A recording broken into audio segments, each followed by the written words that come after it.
Mas, ini udah masuk pertempuran dalam pemilu 2024 ya ini ya.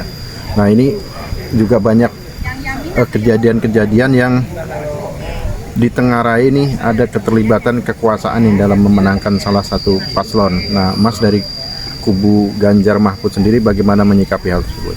Iya, jadi begini, para pendukung Ganjar Mahfud ini sebetulnya dihantam 2 kali badai. Badai pertama adalah ketika Pak Jokowi ternyata bermain dalam konteks penyelenggaraan pemilu ini, di mana tadinya mengesankan mendukung Ganjar Pranowo, pada ujungnya dia mengizinkan anaknya menjadi bacawa presnya Prabowo, sehingga disitulah mulai terlihat. Nah di sini pendukung Ganjar yang notabene dulunya juga pendukung Pak Jokowi mengalami rasa kecewa dan sedih atas peristiwa itu. Ditambah lagi peristiwa yang keduanya adalah ketika ada indikasi penggunaan aparatur negara dan kemudian ya dalam bahasa populernya adanya intervensi kekuasaan untuk menghambat pergerakan timnya Ganjar Mahfud. Sangat jelas sekali adanya upaya intimidasi yang dilakukan ke beberapa DPC PDIP, contohnya adalah di DPC Solo, kemudian ada pergerakan di Pasuruan, itu intimidasi. Dan yang terakhir ini kan terlihat adanya pembatalan ketika undangan di Nomensen.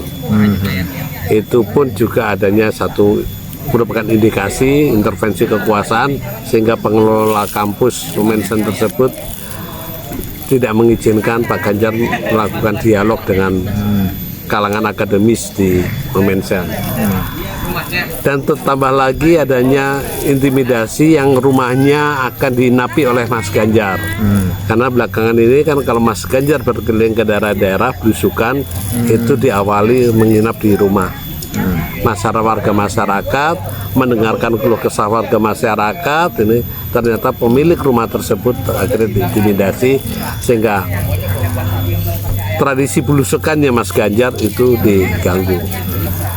Itu indikasi-indikasi yang menyatakan bahwa adanya intervensi.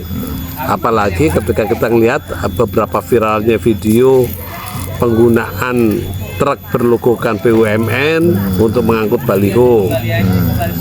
Kemudian ada Satpol PP mencopoti gambar atau baliho Ganjar gitu.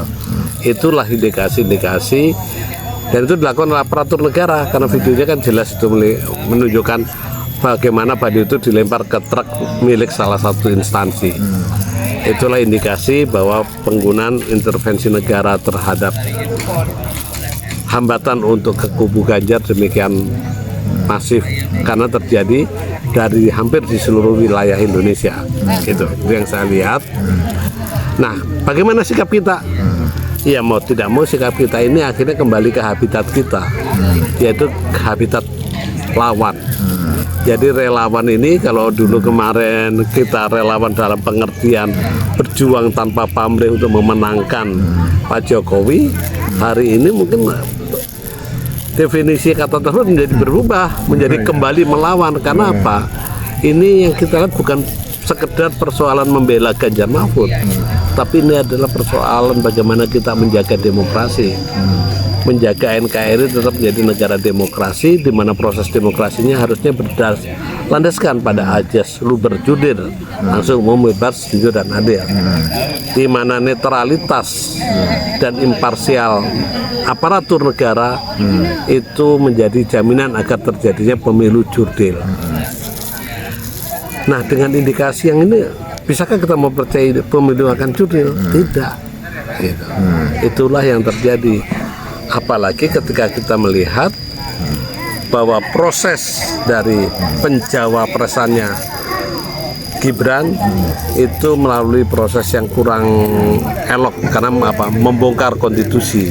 Jadi ketika kita melakukan perlawanan kembali ini sebetulnya melawan kembali agar kita taat pada konstitusi dan kemudian kita menjaga NKRI untuk tetap menjadi negara yang demokrasi berlangsung dengan baik, jujur dan adil. Nah ini kan waktu juga semakin mepet nih, tinggal hitungan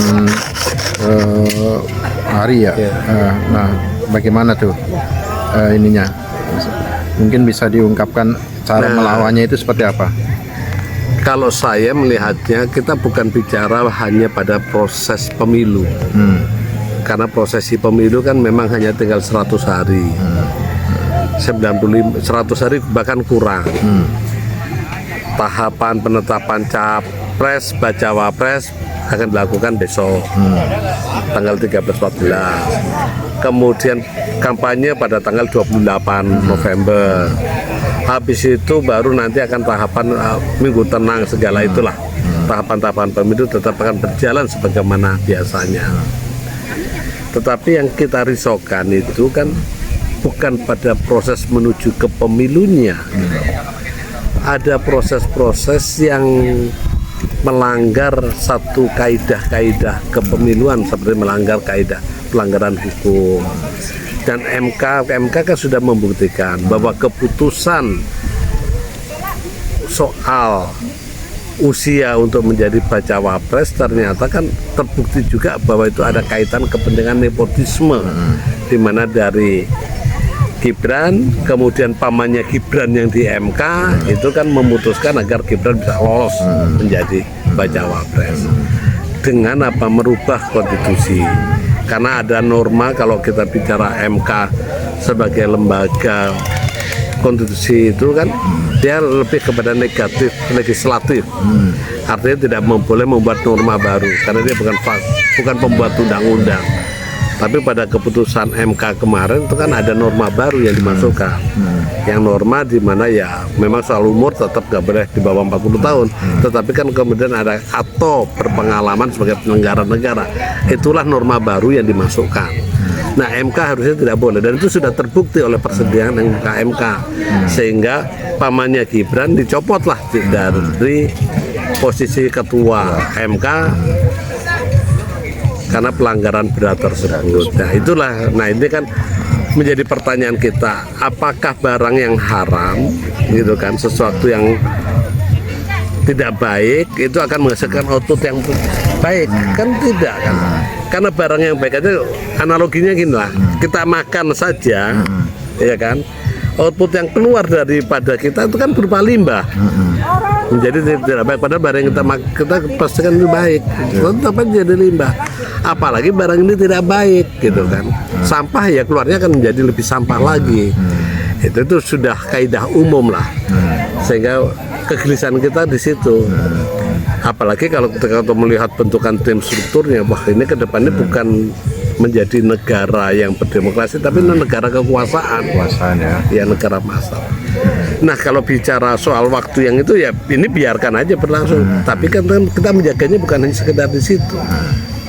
Adalah bagaimana melalui proses pemilu yang baik, luber, jujur dan adil akan mendapatkan output kepemimpinan yang baik pula. Ini tidak terjadi karena yang saya sampaikan di awal tadi. Gitu. Berarti bisa dibilang nanti umpama ini dibiarkan, pelanggaran-pelanggaran ini bisa disebut nanti hasilnya bisa tidak legitimate ya Pak? Iya memang. Artinya proses itu sudah menciderai proses legitimasi kepemimpinan ke depannya nanti. Gitu. Jadi harus diselesaikan dulu ya? Diselesaikan dulu. Nah makanya kan komponen-komponen masyarakat sipil kan bergerak. Ada komponen masyarakat sipil guru besar 200-an sudah tanda tangan, intelektual dan budayawan juga sudah menunjukkan kegelisahannya.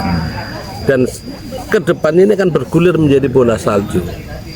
Ya saya selaku pendukung Jokowi memang berharap terjadinya soft landing kepada Pak Jokowi untuk mengantarkan pemilu ini. Tapi dengan realitas yang seperti ini, maka apa yang disampaikan Ikrar Nusa Bakti, profesor dari LIPI itu nampaknya akan terwujud, terjadinya crash landing bagi Jokowi. Gerakan udah muncul di mana-mana ya. Gerakan yang sudah di muncul Rembang di mana-mana. juga ya. Iya. Dan hari ini pun di GBN sedang rapat untuk melakukan gerakan itu. Baik Mas, terima kasih banyak atas statementnya Mas. Iya.